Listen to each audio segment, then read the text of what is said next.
Okay, good day mga ka-airsoft, good day mga kabigman. Hello mga ka-airsoft, good afternoon po sa inyo lahat.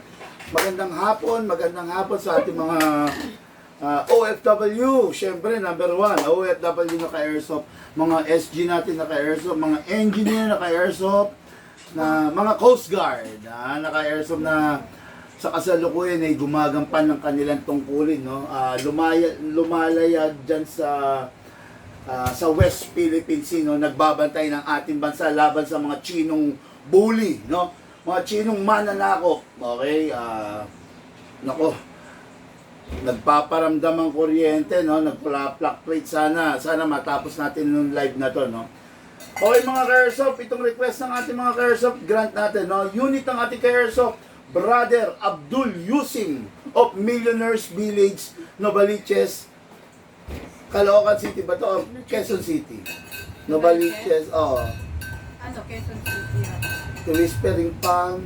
Hindi, Caloocan City, no? Ka-airsoft natin, yung mga huling piraso ng KP-19 natin. KP-19 ba? Ito, no? Ito, mga huling piraso na lang to. Kumbaga mga latak na, no? Buti nakahabol pa yung ating bossing, no? What is good and special about this? Intro muna natin. Naka-fix outer barrel na slotted. Compensator, kompleto. Fix outer barrel na CNC aluminum. Naka-upgrade ng HAPA rubber. Naka-upgrade ng hammer protection pad. RMR ready kung gusto mo lagyan ng scope. Pwede. Competition grade. Bakit? Mga ka-airsoft, katulad ng pinakita ko kanina. Look at this. Beaver tail. Kahit hindi mo ma-press yan, puputok yan. Ayan. Competition grade kasi to, no? So, kung sakaling gusto mo ipa-activate naman, pwede naman i-activate. Pero, ako mas gusto ko to kasi pag competition grade na yung unit, mas mabilis ang cycle. Mas mabilis ang cycle, mas walang downtime, walang lag, mas kapaki-pakinabang pagdating sa competition. Okay? Next unit natin. Next unit is, dalawa to pala, sorry. Okay, sandali. Nakalimutan ko yung pangalan. Okay, next unit natin is Alvin Samaniego of Mangaldan, Pangasinan. Bali itong rifle at saka yung pistol, yan ang unit ng ating ka-airsoft, Alvin Samaniego of Mangaldan, Pangasinan. Bali 3 piraso itong ide-demo test fire natin, 2 ka-airsoft natin. Okay? So, yung unit ni Sir Alvin, rifle, kita nyo ang ganda, di ba? Gusto niya bihisan na rin natin. So, lalagyan natin ng suppressor, syempre. Mamaya, yan, lalagyan natin dyan. Para mas maganda, mas gwapo, di ba? Plus, syempre, i-play natin yung live natin. Hindi ko makita eh. Baka may mga nagpapa-shoutout, pero tingnan mo nga kung tumuloy ba. Parang wala akong internet. Okay lang. Parang mabagal dito sa akin, no? Sana ma-view ko yung mga nagpapa-shoutout.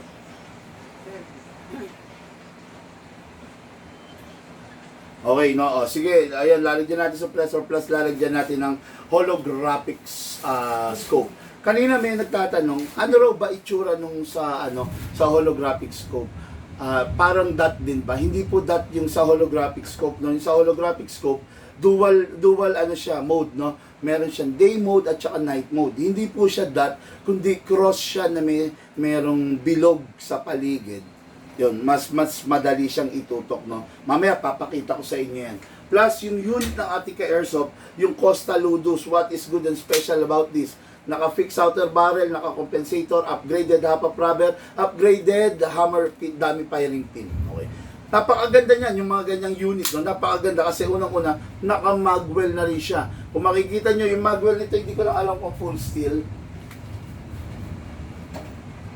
Ay, hindi full steel yung magnet. Ay, wow, yun, doon ako nagulat. Ngayon ko lang nalaman, full steel pala to. Oh, full steel yung mismong internals nitong unit na to, kaya sulit na sulit kayo rito. Grabe to, no?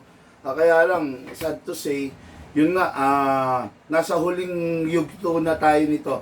To tell you honestly, mga ka-airsoft, no, from 25 pieces, tumagal lang sa atin to ng 13 days, no? From 25 pieces, tumagal lang ng 13 days. Ganun kabilis na ubos to. So ngayon, meron pa ako natitirang 3 piraso na lang, no? Wala na akong magagawa dyan. Siguro pag nagkaroon ng stock, bawi na lang yung iba, no? Pero meron pa naman 3 piraso, pwede kayo mag-una-unahan kung sino may gusto, no? Okay, so let's begin. Para, kasi natatakot ako, baka yung kuryente bumigay, no? O, shoutout muna, no? Buti nakahabol, sabi ni uy, muntikan na malate view, sabi ni Alan Villaris. Hello po, sabi ni Redimer de los Santos. Dongs Duero, idol. Okay, no? Shoutout Lods, sabi ni Berbidan Magaro. Shoutout Boss Big Man. Sabi ni, PNG. Junior Baltz BLS. Ano BLS? Okay, anyway, no? Abbreviation yan. Siguro police to. Karaniwan pag mga ganyan, may mga abbreviation eh. Baka yan Yung PG. Ha? Ano pangalan? JR Baltz BLS. Bakit yung HPG umanang sa akin sa Ebony? From the PNG. Ewan ko, no? And anyway, salamat sa mga nag-share, no? Sana maging top viewer ko. Okay, let's review and unbox na. look target. Okay, simulan natin, syempre, dun sa matikas. Dun sa solo muna, no? Tulad na sinabi ko sa inyo, itong unit na to, 13 days lang ang tinagal nito. Hindi ito tumagal ng matagal na panahon kasi hot. Ngayon lang kasi lumabas to, no? Na actually matagal nang lumabas to. Kaya lang ngayon lang ulit anong tawag doon? May tawag doon eh. Ngayon release ba? Release and parang si FM dati anong tawag? Reju. Hindi, may tawag doon eh. Basta ngayon lang ulit nag-release, no? Remanufacture, ganon, no?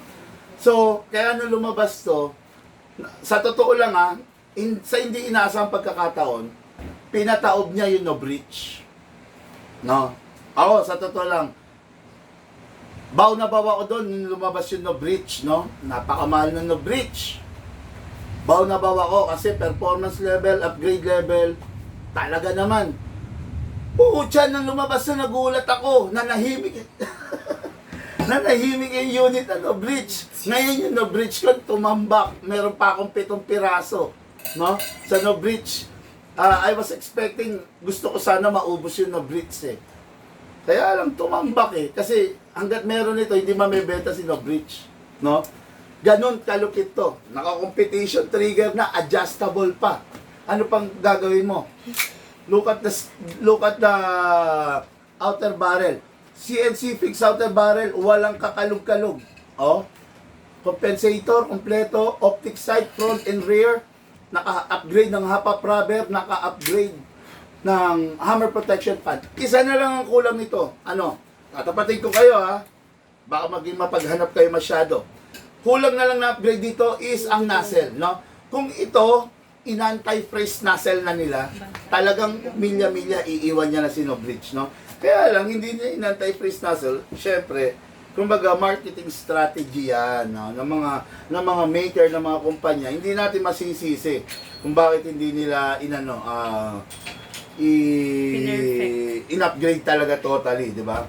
Ngayon, anong downside ang nakikita ko rito? Actually, ang downside nito, na nakikita ko lang wala man lang markings. Napakatipid nila sa markings, no?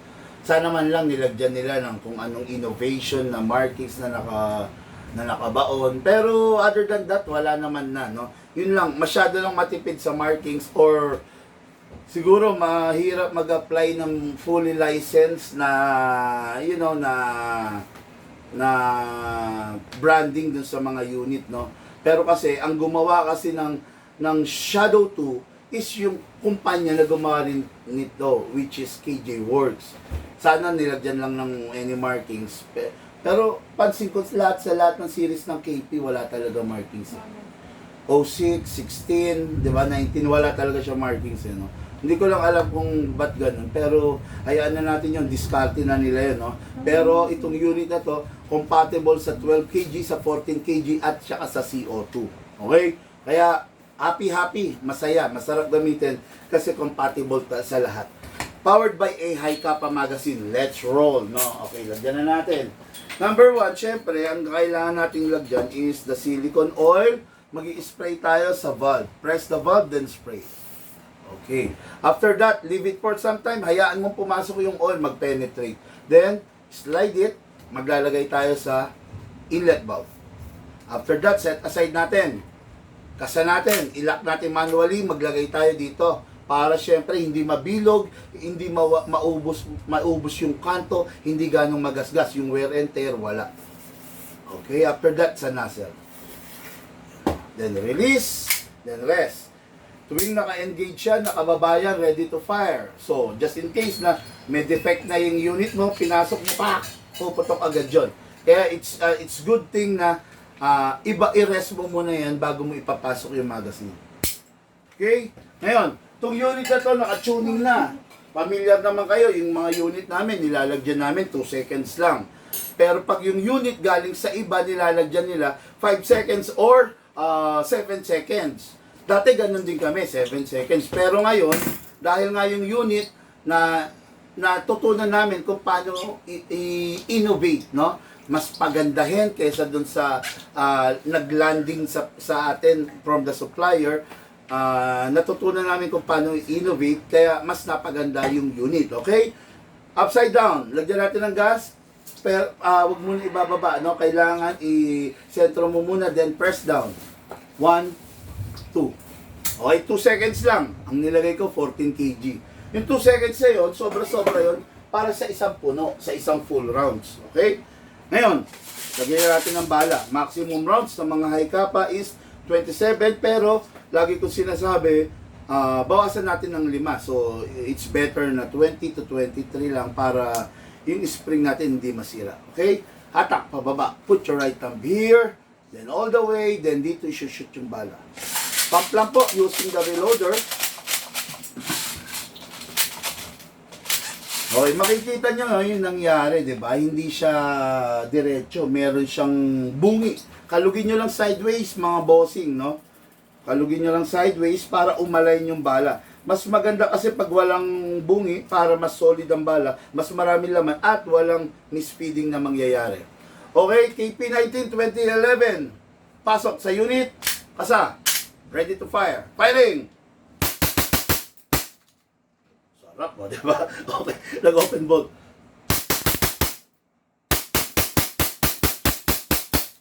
Open bolt. Kasi wala nang bala. Next thing to do, release the magazine, then the slide, then rest the hammer by pressing the trigger. Nakunan mo lahat, hindi? Yung pagkasoy, ang bilis eh. Hindi, dyan, makukuha mo mamaya yun. Oh. Kung hindi lumalabo yan, ulitin ko na lang. Sige. Mahirap eh. Baka wala kang pang materyales eh. Ulitin natin kasi kumukuha ng video si Shane. Bali, kumukuha siya ng materyales na gagamitin pang, pang montage, pang promotion natin, di ba? Another. Oh, yan. Sir Abdul Yusim, another test firing unit mo, okay? Again, claim na. 2011, high kappa from the KJ Works. Pasok. Kasa. Ready to fire. Firing! Open bolt. Shit. Naubusan ang hangin. Konti lang kasi nilagay ko. Sorry. Isa pa. O yan ha. Seryosim. Wala ka nang masasabi sa unit mo ha. Kasi talagang talagang natetest natin ng gusto ha.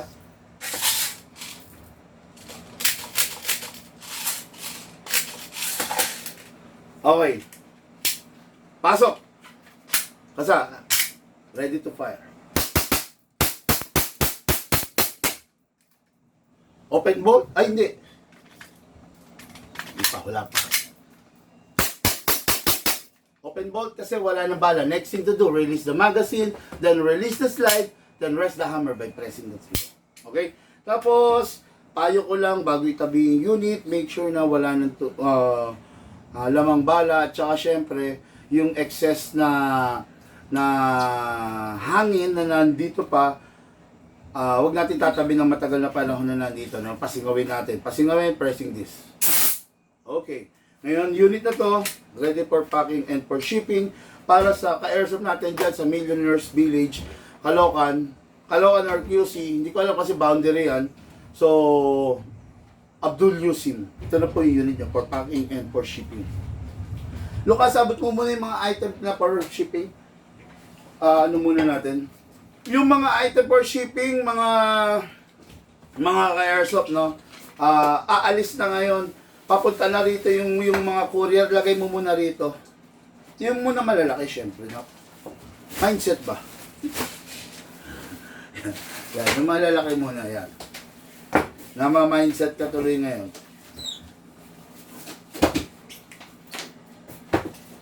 Maliit ako.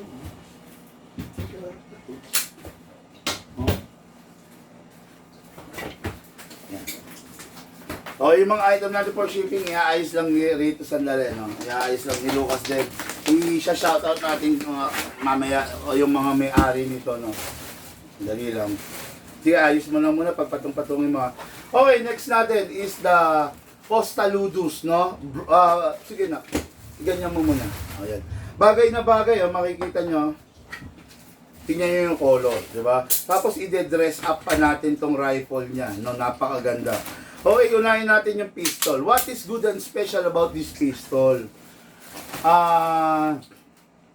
Way back, kailan ba to? Mga 2 or 3 months ago, hinawakan nito yung title, no? Hinawakan nitong unit na to yung title ng pinakamaraming sales. Postaludus. Okay? What is special on the Postaludus, no? Postaludus number 1 to, nag-originate sa mga bansang lugar ng Netherlands, Argentina, yan yung mga bansa, Brazil, okay, no? Doon to sumikat, pero inadapt to ng US, no? So, sumikat to sa US. Talagang nag-boom siya yung kasikatan niya sa US, no? So, oy. Okay. Meron ba? Ayan, no? Yun, nag-boom siya ng gusto sa lugar ng USA.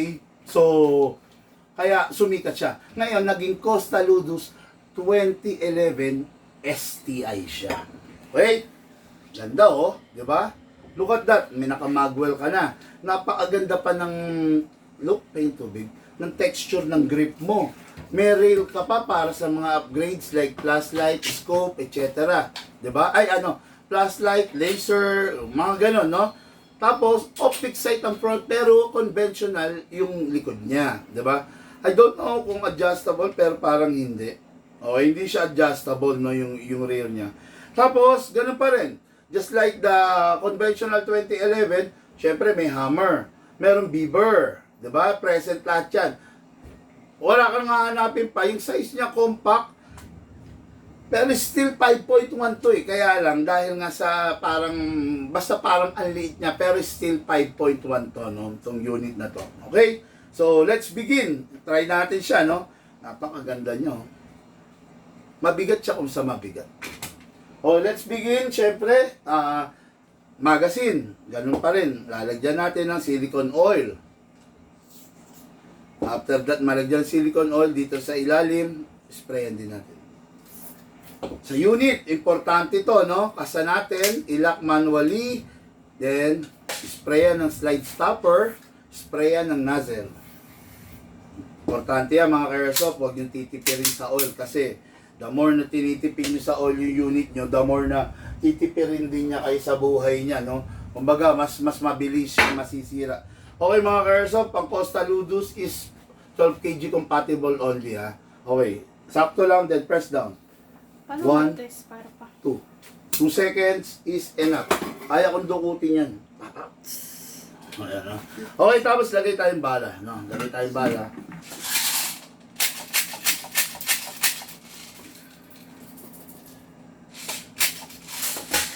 Nasagot mo na yung sabi ni Sir Alan, pa? Ano sabi niya? Related po ba yan sa staccato? Staccato. Bali ganito kasi, no? Yung 2011, yung pag sinabi 2011, magre-remain yung unit na 2011. Habang buhay, meron pa rin, no? Meron pa rin yan. Ang mawawala lang, yung STI. Mawawala na yung mga markings, yung mga tatak, yung mga tawag na STI kasi wala ng STI. Rebrand, rename sila ng kumpanya which is the Staccato na, no? Wala na. I don't know kung sa airsoft magpapatuloy, ha? Kasi ang basehan ng airsoft kung ano yung nangyayari sa mundo ng tunay na baril, eh.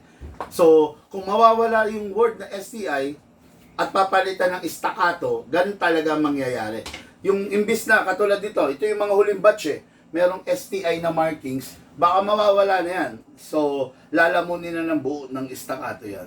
Okay? So, 2011 STI, Costa Ludus, pasok. Kasa, ready to fire.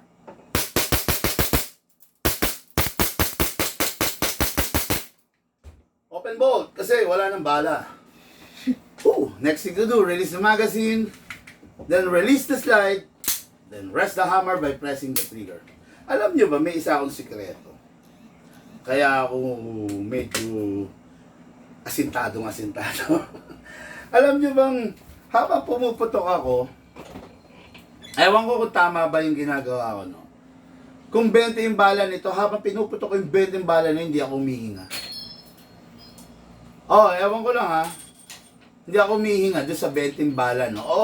Kasi sa bagay, kasi tuloy-tuloy, papapak, ganun ako mag-fire, eh. Pero hindi ako humihinga, excuse me. Gano'n, boss. Yelo pa yung... Punong-puno yung yelo, torture yun. Hindi ako humihinga kasi mawawala sa focus. Akala nyo lang, basta lang ako bumabaril, pak, hindi. Yung ginagawa kong kumakaliwa, kumakanan. Hindi arte yun, ha. Doon ako nasanay. Pag meron akong babanatan sa kaliwa, pag meron akong babanatan sa kanan, no? Kasi yung target ko, marami. Makikita nyo lang, no? Marami yun. Pero wag nyo gagayahin yun. Do not try that at home. Kasi, baka ang target nyo isang piraso lang. Di ba? Tapos gumaganon ka. Gumaganon ka. Wag naman. Babaril ka lang sa hangin nun. Kaya ako gumaganon kasi ang dami kong target. Pakita ko lang sa inyo, ha? Ano yung target paper ko dito?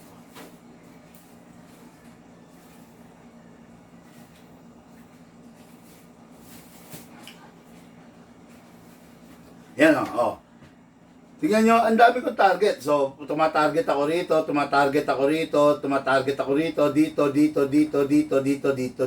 Yan, Kaya marami akong target, kaya hindi kasi maganda yung ganun, eh. Ito, sasabihin ko sa inyo, isang tip to, ha. Kung ililipat nyo yung target nyo, hindi pwedeng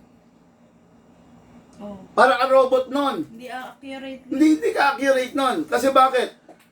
Paano kung inilipat mo? Sumobra, balik. Ganon, pwede ba yun? Ganto. Pang mabilis yung ginagawa ko. Ganto kasi, imagine niyo, ang pwesto lang ng baril ko, isang pwesto lang. Dali. Tapusin na muna natin ito. Nakaharang. Okay, for shipping. Going. Ligao City, Albay. Going Zamboanga del Sur. Going San Antonio Valley, Parañaque. Going Bayumbong, Nueva Vizcaya. Going ano naman to? Ay, bakit ganun? Bayumbong, Nueva Vizcaya. Ito naman, Bambang, Nueva Vizcaya. Dalawa Nueva Vizcaya. Ang galing, nakakatuwa, Okay, no? Tapos, going Ginubatan, Albay. Going San Andres, Bukid, Manila. Ano to? Okay. SD siguro yan. Okay, tapos going, Ugong, Valenzuela. Daming shipping, ha. Okay, going Argao, Cebu. At saka going Ligao City, Albay na naman. Okay, yan. Yan yung mga item natin for shipping. Alisin na muna natin dito kasi masikip. Okay, no? Yan. Discuss ko lang kung bakit ganito kasi yan. For example, tumarget ka rito. Okay. Siyempre, ine-next mo ito. Ang gagawin mo, nakatutok ka rito ha, ine-next mo ito. Okay?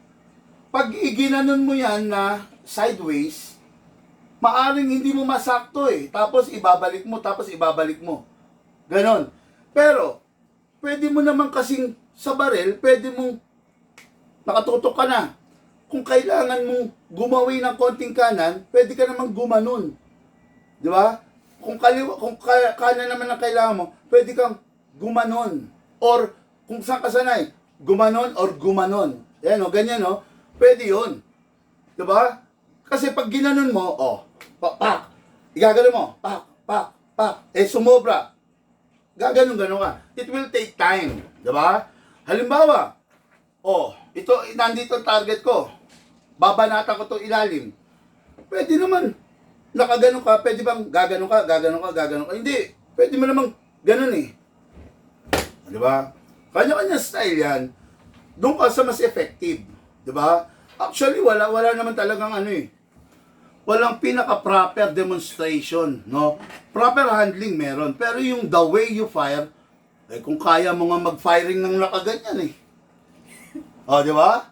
Kung kaya mo mag-firing na nakaganyan, kung diyan ka magaling, bakit hindi? Kung kaya mo mag-firing na nakaganyan. Kung diyan ka magaling, bakit hindi, di ba? Yung sa akin, ginagawa ko yung sa akin to the most effective.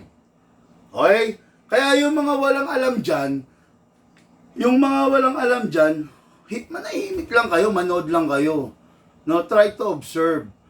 Wag kayong kasi tatlo yung blinak ko eh. Kasi, bakit daw kailangang sinishake? Sinishake ko ba?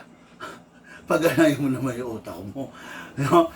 Yun yung effective way para mabaril ko yung target ko ng pinakamabilis na pinaka-effective. No? Yun, no? Kaya, yan ang paliwanag doon. Kasi nakakaawa lang yung iba eh, no? Okay, anyway. 2011 start, unit ng ating Airsoft. Going, saan ba to? Mangaldan, Pangasinan, no? Alvin Samaniego. Ito po. The next unit natin, no? Medyo bibilis ako lang kasi wala na akong boses. Holographic scope. Okay, meron day mode, may night mode. Ma-mount natin dito. Dapat aalisin to ha, pero ikaw nang pag-aalisin ko, bossing, para maitabi mo. Ito, i-mount, medyo ipo-forward ko na lang. Pagdating sa'yo, i-atras mo, okay? Masarap tong unit na to, mapabata, mapamatanda ang gagamit. Kaya lang, syempre, full metal siya. Konting ingat kasi gasgasin. Okay? Konting ingat lang. Tapos, suppressor. Ganito ang itsura niya. Pag walang suppressor, lagyan natin. Tama ba ako? Yun. Yan na yung itsura niya pag may suppressor. Bumaba siya ng 6 inch, pero okay lang, no? Kasi probinsya, ginubatan na Albay. Ay, hindi. Mangaldan, Pangasinan pala. Mangaldan, Pangasinan, so mostly rice field, mostly forest, maluwag. Okay lang mag-suppressor ka. Pero pag mga CQB, mga sa Maynila ang range, no? Mga indoor, alangan mag-suppressor kasi masyadong maba yung unit mo, tatama-tama lang, no? Okay, so unit, fully adjustable. Ngayon, para maalis natin to dahil lalagyan natin battery instead of pressing, hata. Slide it all the way, then ito yung battery, ito yung plug kung saan ilalagay yung battery. Plug lang natin ito mga ka-airsoft. Yung testing, pang testing ng battery. Pasok all the way. Loban-loban na to, matagal na to, years na to. Malapit na mag-quit to. Okay, then secure all the wire, then ibalik natin. Okay, single fire. Rapid fire. Sarap. ang magazine nito color plan. Kaya lang walang ready color plan dito. Gamit na lang muna ako ng black. Ito, metan dito. Ito pwede. Yan. Ganito yung itsura niya, ha? Yan. Yan, ganyan yung itsura niya pag nakalagay yung tan na magazine. Pero ang gagamitin natin sa firing, itong black kasi may bala na to. Bubusan mo ng bala, 300 rounds, pasok dyan, then kamot sa ilalim. Okay? By the way, ang battery, 2 years ang maximum life ng isang battery. Charge mo lang siya ng 2 hours. Yung 2 hours, good for 10 magazine na 300 rounds. Okay? Ngayon, ayaw ng battery, madedrain. Tatlo yung ayaw niya. Madedrain, ma-overcharge, siya ka mag-iinit. Pag ganon, lumolobo siya, nasisira siya, bumababa yung lifespan niya. Pasok sa unit. Make sure you heard the clicking sound at di malalaglag. Ngayon, single fire, firing! Rapid fire. Single fire. Habo. Okay, no? Kunan mo yung magre-rest ako, ha? Okay, firing ulit. Okay, wala na. Okay, next thing to do, ayan, yan. Go. Okay, next thing to do, after mo maglaro is remove the magazine, then clear the chamber. Then you need to rest the spring. Lagay mo sa rapid fire, press mo ng 1 second, then single fire, then save. Yun ang paraan ng pagre-rest. Okay? Ngayon mga airsoft, yun. Na-live ko na. No? Kung may magpapahabol pa mamaya, ahabol ko yung live. Pero kasi kailangan tumaipak para maipadala na rin. Kasi papunta na yung courier dito. Pasensya, humingi ako ng pasensya dun sa mga ka-airsoft natin na medyo napag-antay yung item nila, no? Kasi yung mga courier natin is fully loaded pa ngayon. Tapos, hindi sila makapag-pick up pagdating ng hapon dahil malakas ang ulan. Ngayon, pipick up sila rito, dadalhin daw nila truck. Kaya makakadaan sila sa mga baha-baha, no? Yun, maraming salamat sa pagtitiwala nyo. Yung mga item natin ngayon for shipping, aalis na maya-maya lang. Okay? Habol natin to. Mga airsoft, lahat po tayo nagbuna sa iba't ibang larangan. Pinag-booklod, pinag-isa ng iisang libangan. Yun po ang paglalaro ng airsoft. Hatid po sa inyo ng inyong lingkod. Big night.